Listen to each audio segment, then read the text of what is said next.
Assalamualaikum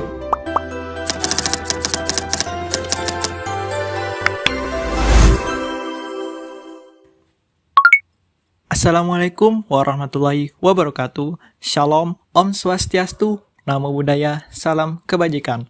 Tabe salamat, linguna latai, salam sahujud, karene malempang, adil, katalino, bacurami, kasaruga, basengat, kajubata, arus, arus, arus.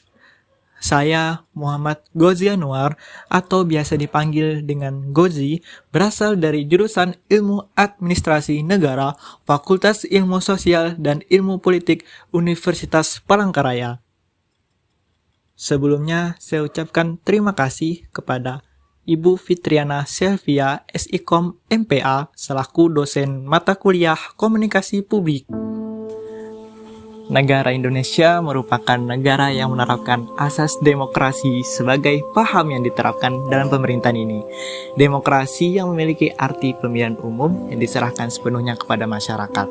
Apalagi sekarang ini dalam rangka menyongsong pemilu 2024, dengan telah siapnya juga 17 partai politik yang telah disaring untuk berkompetisi pada pemilu 2024, yang mana dalam hal ini tentu harus segera dipersiapkan dengan matang agar tidak terjadi hal-hal yang tidak diinginkan, seperti halnya kasus yang kerap terjadi, kasus black campaigns, hoax, dan politik uang.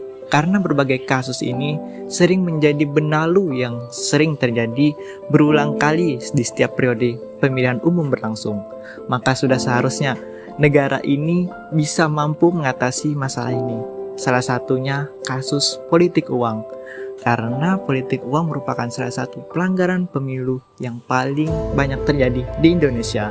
Dengan berbagai berita mengenai kasus politik uang juga sering mencuat ke beberapa berita online.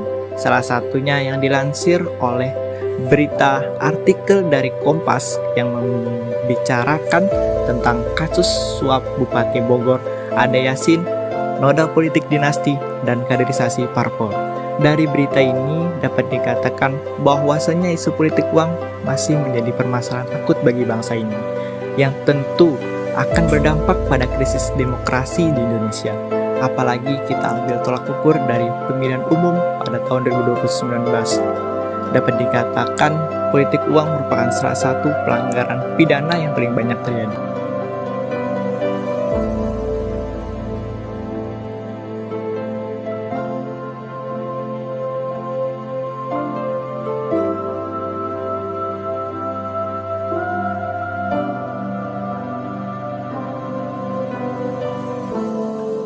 Sesuai dengan data hasil pelanggaran pemilihan umum pada tahun 2019 dari Badan Pengawas Pemilu menyatakan bahwa terdapat 6.649 temuan yang telah diregistrasi, 548 pelanggaran pidana, dan 107 pelanggaran kode etik.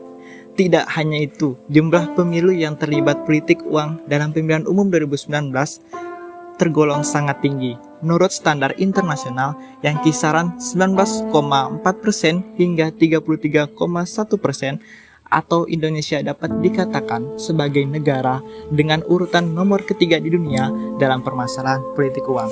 Jadi dengan kata lain, politik uang telah menjadi praktik normal dalam pemilihan umum Indonesia. Sebagaimana dari temuan Bawaslu dan berbagai lembaga survei, terdapat kasus politik uang yang terjadi pada pemilihan umum serentak tahun 2019. Antara lain, 12 kasus dugaan politik uang yang terjadi pada masa tenang tanggal 14 sampai 16 April 2019 dan pada hari pencoblosan. Maka dari itu, pelanggaran pidana pemilu 2019 terkait penggunaan uang ataupun barang untuk mempengaruhi pemilih paling banyak terjadi menjelang hari pencoblosan, tetapi sulit untuk dibuktikan dan ditindaklanjuti sebagai kasus pidana pemilihan umum. Sebagaimana teori yang dikemukakan oleh Jensen dan kawan-kawan, politik uang sekarang saat ini adalah demi memperoleh kekuasaan dan menarik simpati rakyat. Kandidat sering melakukan transaksional politik. Politik uang ini juga tidak sesuai dengan prinsip teori demokrasi yang menuntut adanya kebebasan dan keadilan. Pemilu dikatakan adil apabila semua masyarakat memiliki hak yang sama untuk memilih pemimpin dengan cara yang tidak melanggar aturan. Namun, politik uang dan mahar politik hadir yang sangat ampuh dalam mempengaruhi perilaku pemilih. Sesuai dengan teori perilaku pemilih bahwa pemilih yang cenderung rasional akan berimbang pada saat kontestasi. Persepsi rasional di Indonesia selalu melahirkan dinamika elektoral, yang mana kecenderungan pemilih dipengaruhi secara ekonomi adanya praktek politik uang. Politik uang yang digunakan sebagai alat mobilisasi dan ditempatkan sebagai mesin untuk mempengaruhi preferensi pemilih.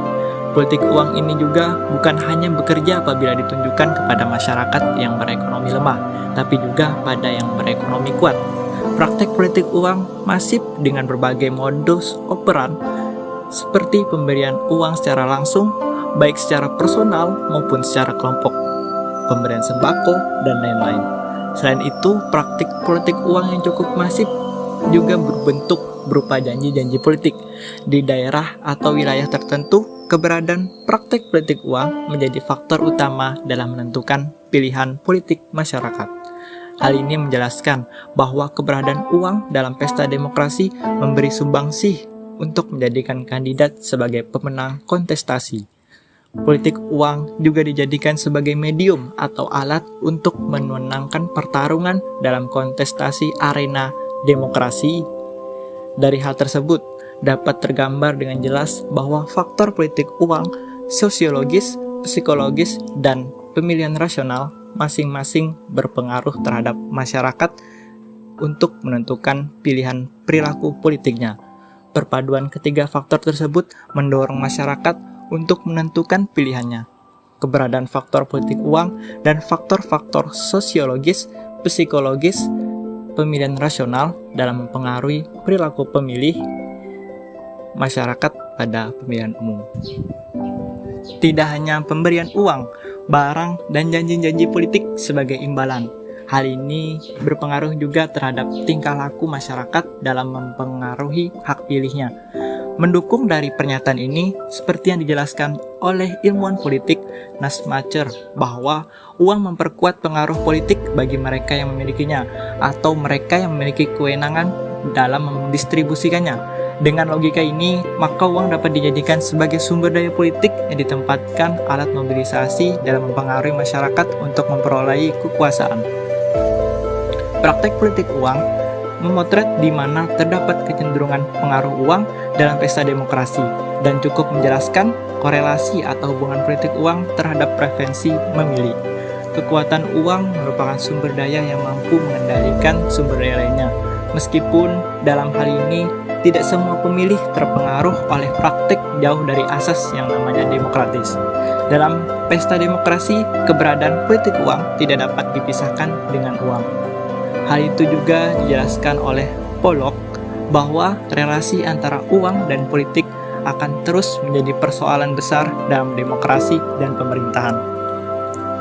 Kehidupan politik yang sehat mustahil diwujudkan selagi uang secara tanpa batas terus berbicara dalam kehidupan politik. Peran uang cukup vital dalam kancah sistem demokrasi modern saat ini. Seperti halnya pada pemilu 2019 yang lalu, bahwasanya politik uang dipahami sebagai sumber daya dalam menentukan pilihan politik pemilih. Meskipun politik uang itu bukanlah sebagai faktor utama dalam menentukan pilihan pemilih. Perilaku memilih terdapat 3 faktor yang mempengaruhi, yakni sosiologis, psikologis, dan rational choice, yang mana menunjukkan secara bersama-sama mempengaruhi perilaku memilih masyarakat, terutama dalam pendekatan sosiologis dan psikologis. Bekerjanya faktor ini mengkonfirmasi bahwa meskipun maraknya politik uang, ketiga hal ini masih cukup mempengaruhi perilaku memilih pada pesta demokrasi nanti di tahun 2024. Meski ketiga hal tersebut mempengaruhi perilaku memilih, namun pada akhirnya kecenderungan perilaku memilih masyarakat pada pemilu 2024 kemungkinan besar dipengaruhi praktek-praktek politik uang. Maka dari itu bahwasanya permasalahan tentang politik uang tentu memerlukan sebuah pencegahan dan penanganannya agar pemilu 2024 nanti fenomena politik uang mulai berkurang dan bahkan hilang di permukaan pemilu di Indonesia. Hal yang dapat dilakukan yakni dengan menggunakan metode best practice yang telah dilakukan oleh negara-negara demokrasi mapan atau negara-negara maju. Penanganan kasus politik uang yang dilakukan di negara luar dapat disesuaikan dengan budaya lokal di Indonesia. Berbicara mengenai pencegahan dan penanganan politik uang berdasarkan metode best practice yang dilakukan oleh negara-negara luar, serta disesuaikan dengan kondisi lokal di Indonesia, penanganan politik uang dapat dimulai dengan menghilangkan akar-akar permasalahannya, penyebab terjadinya politik uang, dan kondisi yang membuat berkembangnya politik uang tersebut, dengan strategi teknis untuk menyelesaikannya. Faktor utama penyebab timbulnya politik uang dapat dilihat dari berbagai aspek, salah satunya perilaku memilih. Aspek perilaku memilih, politik uang akan terjadi pada partisipan partai dibandingin non-partai. Hal ini juga sejalan dengan pendapat Cantu menyatakan bahwa kandidat cenderung untuk menargetkan pemilih yang mendukung oposisi di masa lalu dan tinggal di daerah di mana oposisi telah mengerahkan upaya mobilisasi. Saat mengerahkan grup pemilih dengan karakteristik ini, pihak mengidentifikasi mereka yang lebih mungkin untuk menjual suara mereka dengan melihat pada pemilihan mereka sebelumnya. Maka dari itu, persoalan politik uang perlu dianalisis untuk mendapatkan strategi efektif dalam pencegahannya. Politik uang tidak sesuai dengan prinsip teori demokrasi yang menuntut adanya kebebasan dan keadilan. Pemilu dikatakan adil apabila semua masyarakat memiliki hak yang sama untuk memilih pemimpin dengan cara yang tidak melanggar aturan. Politik uang dan mahar politik dianggap ampuh dalam mempengaruhi perilaku memilih. Sesuai dengan teori perilaku memilih, bahwa pemilih yang cenderung rasional akan menimbang untung dan ruginya. Persepsi rasional ini dikategorikan lebih negatif karena mementingkan keuntungan pribadi secara ekonomi di atas kepentingan negara, sehingga munculnya krisis budaya politik, krisis integritas, dan kepercayaan hukum. Pencegahan politik uang dapat dilakukan secara sistemik dan simultan melalui efektivitas fungsi suprastruktur dan infrastruktur politik, pembenahan sistem politik, budaya politik. Begitulah hal yang dapat dilakukan. Dalam hal ini, pendidikan moral dan politik masyarakat dengan strategi jangka pendek, menengah, dan jangka panjang untuk pencegahan politik uang. Begitulah polemik politik uang yang terjadi di Indonesia. Apabila tidak segera diatasi, tentu akan menjamur ke berbagai permasalahan lain di masa depan nantinya. Sekian dari saya, sampai jumpa.